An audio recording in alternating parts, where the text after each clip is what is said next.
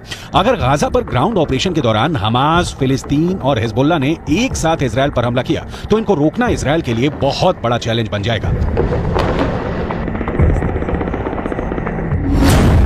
Gaza में Hamas के लड़ाकों की तादाद 40 से 50 हजार के करीब है। उत्तर की तरफ लेबनान में मिलिशिया हिजबुल्लाह की तादाद 1 लाख से ज्यादा है। इनके सामने इजराइल में एक्टिव और रिजर्व के चीफ नसरुल्लाह से फिर भी अमेरिका घबराता है, क्योंकि नसरुल्लाह के पास अपने ओजस्वी भाषणों के जरिए बड़ा संगठन खड़ा करने की और सैनिकों में जोश भरने की अद्भुत क्षमता है। अमलियातुल मुकावमा फिल जनूब वदिमाउ शुहदाइना व शुहदाइकुम फिल जनूब तक़ूल लिहाज़ा अल-अदू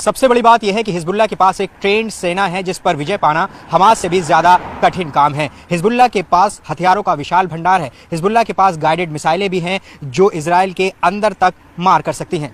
हिजबुल्लाह के पास एंटी टैंक मिसाइलों का बहुत बड़ा जखीरा है जिसकी वजह से इजराइल को नुकसान भी पहुंचा है। ये मिसाइल ईरान से सप्लाई की जाती रही है और ऐसी मिसाइलों का हिजबुल्लाह के पास बहुत बड़ा जखीरा है।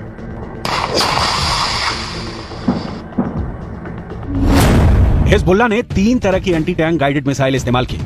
ये है कॉर्नेट, इसकी रेंज 5 किलोमीटर तक है। ये रूस की मिसाइल है, लेकिन अब ईरान इसका देसी वर्जन दहलाविया तैयार कर चुका है और ऐसी बहुत सी मिसाइल अब हिजबुल्लाह के पास हैं। दूसरी है BGM-71 TOW anti tank guided missile, range है 3.5 किलोमीटर। ये अमेरिका में बनी मिसाइल है, लेकिन अब इसकी नकल ईरान तैयार कर रहा है और उसने हिजबुल्लाह को सप्लाई की है।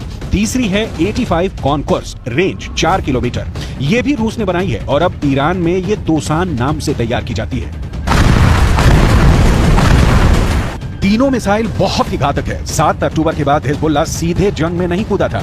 इजराइल की तरफ से हिजबुल्लाह को चेतावनी लगातार दी जा रही थी, लेकिन नॉर्दर्न बॉर्डर पर जंग की शुरुआत इजराइल डिफेंस फोर्स की तरफ से की गई, क्योंकि छुटपुट शुरुआती गोलीबारी के बीच सबसे बड़ा और ताबड़तोड़ हमला इजराइल की तरफ से ही किया गया था। हिजबुल्लाह के लड़ाकों की मौत जब शुरू हुई उस वक्त भी हिजबुल्लाह पसुपेश में था, क्योंकि तब तक भी उसे नसरुल्लाह की तरफ से कोई साफ आदेश नहीं मिला था। लेकिन जब गाजा के अंदर बैप्टिस्ट अस्पताल पर हमला हुआ और बड़ी संख्या में अस्पताल के अंदर लोगों की मौत हो गई, तब हिजबुल्लाह ने लड़ाई छेड़ दी। हालांकि ये फुल स्केल वॉर अभी भी नहीं है।